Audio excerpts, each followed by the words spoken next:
tadpoles, outdoor. It's living, it's breathing for us. It's not just about the work, it's about our life. Will that fishery reduced or changed, especially the lake chum fishery that impacts the steelhead, and yet they refuse to recognize that that is an issue to the stockkeeper concern. Sure, exactly. Two sides of the same issue that they play differently.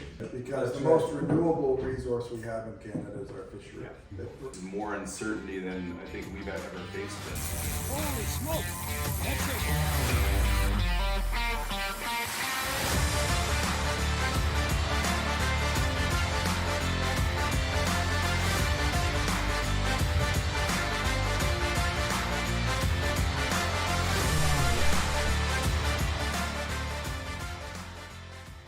When did you actually start your relationship with the water? Like, when did you start working on the water? Yeah, I mean, I met Susie about 15 years ago, I guess now. Actually, 2010. It was the year of the sockeye run.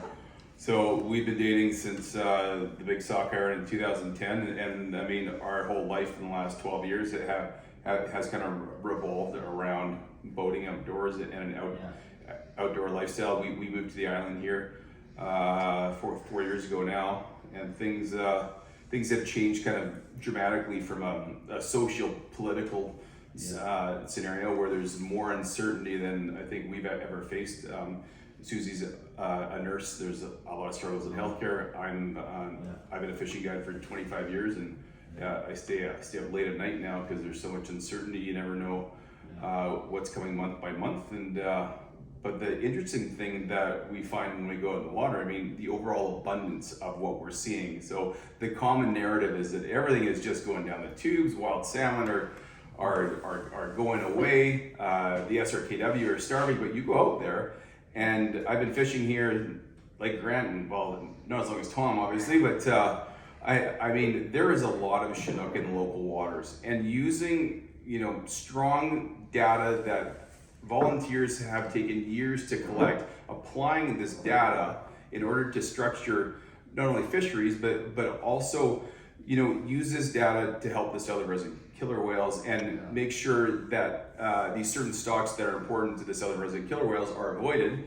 and the abundant hatchery fish that are in local waters, we can kind of key in on those based on area-based fisheries to have like a pretty renewable future moving forward. And that's one thing that's been exceptionally frustrating in the last 4 years, ever since these closures have started, which are, in my opinion, and a lot of people on this table, just optical closures. And we need management strategies that have teeth. And man, the last 4 years, I mean, these optical, gutless ways of trying to manage fisheries have been pretty darn frustrating.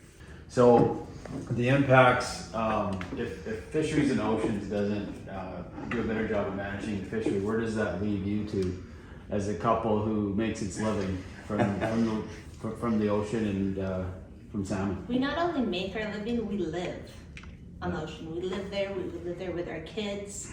They get to be outdoors, they get to understand what going and catching fish and bringing it home and cooking it for dinner. Yeah. They look at the cycle of life.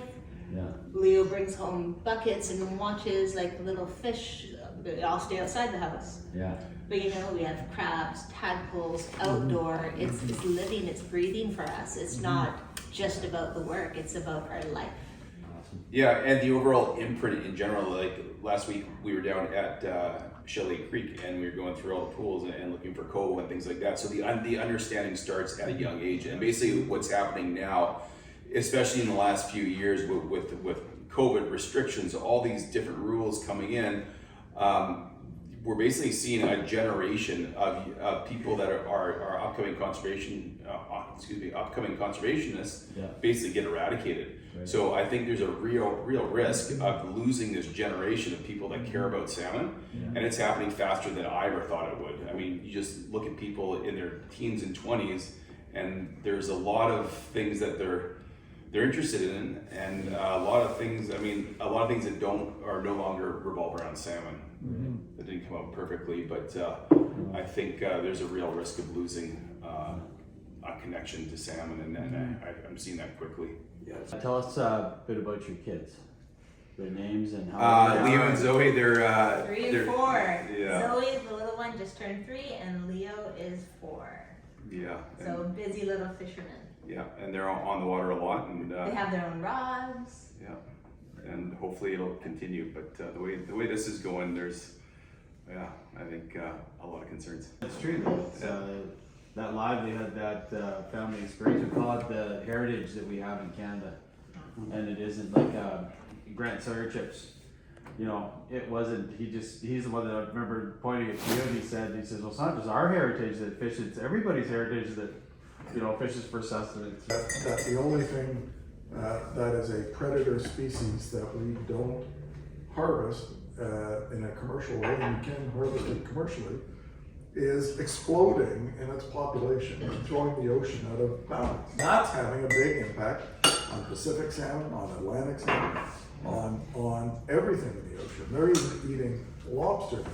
And I'm thinking back to what Chris said, how important the mark selective fishing is that we need to take a lesson from the US. They've been doing it for a decade.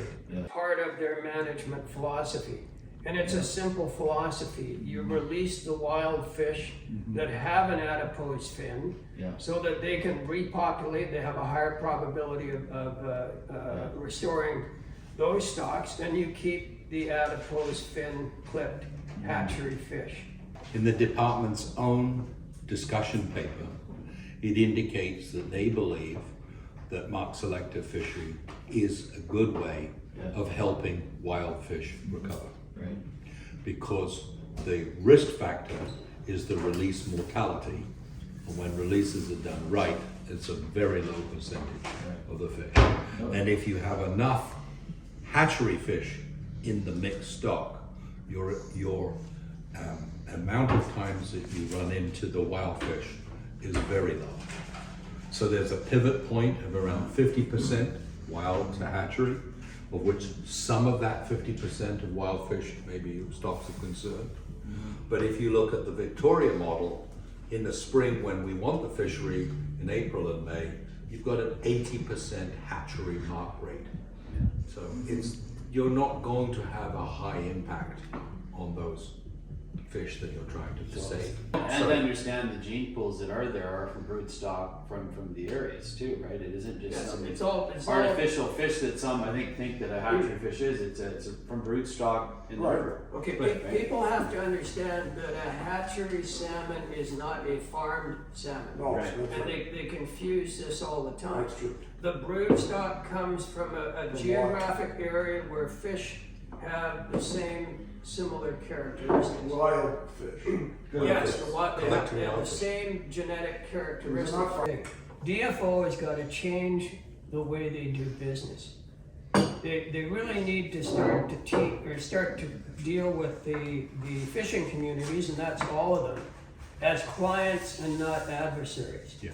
It's evolved into that situation where the relationship now between the recreational fishery, I think in general, and DFO is at a low point. Yeah. Because they don't listen. Right. They have an advisory board that's been there for 50 years. And it used to be a very functional system. Trusting. But they don't listen anymore. So that when the whales are in the area, people stop fishing, turn off their motors, let them do their thing, and when they pass through, you go back and start fishing again. You said everything that needed to be said in the first few words. You said they need to take the advice of the Sport Fishing Advisory That's the Board thing. that was set up to provide that advice. Commercial or otherwise, and I worry about this when I see these maps and go through what did today, that, you know, this is 2022, and 30 years ago they closed the northern cod fishery for temporarily as a conservation measure for 3 years.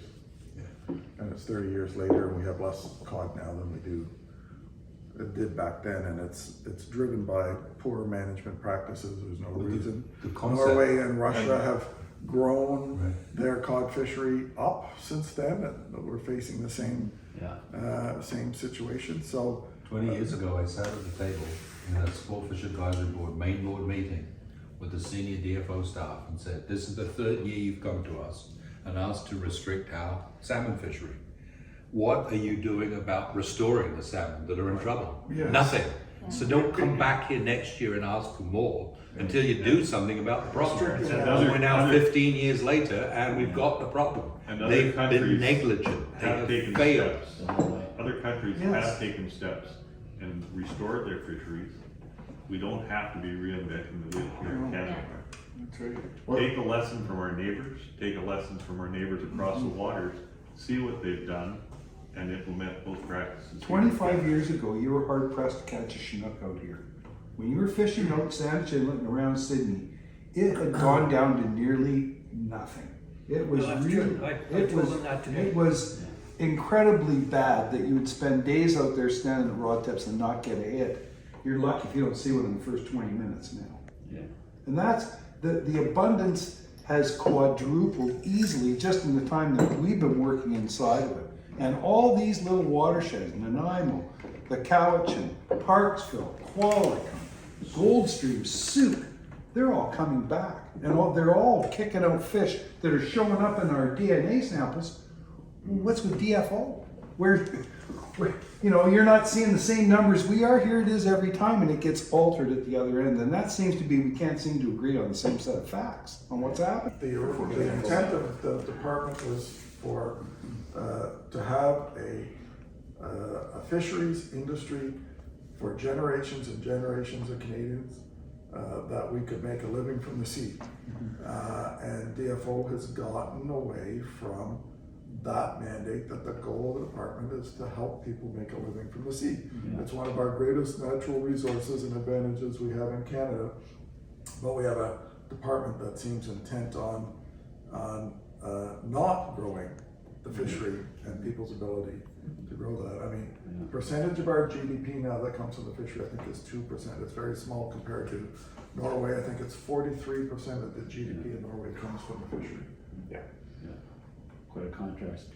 Well, I think what we've all talked about here is that Fisheries and Oceans has gotten a lot bigger. It's gotten to be a lot more expensive, and yet they're managing the fishery a lot less. Like we said before, it's easy to close something down, but to manage is a whole different thing. So, you know, we're asking that the Fisheries Minister manage the fishery and do it properly. Somebody just say the numbers about, you referred to it before, the hatchery contribution still what the stock is out there that are caught. Somebody mentioned the number. Right. 84%. 98%. For this area, for those areas, by testing, Yeah. it's 98% hatchery origin, whether they're marked or not. Right. Because there was no compliance in Canada.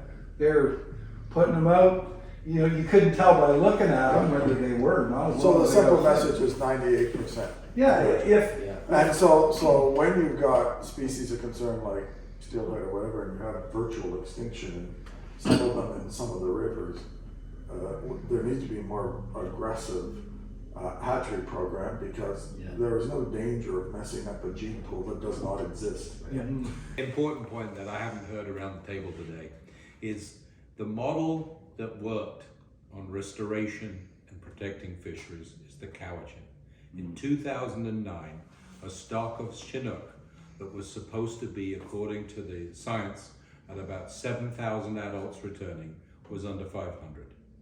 Today it's returning at 15, 20,000 fish, 25 total, but of the 20 as adults.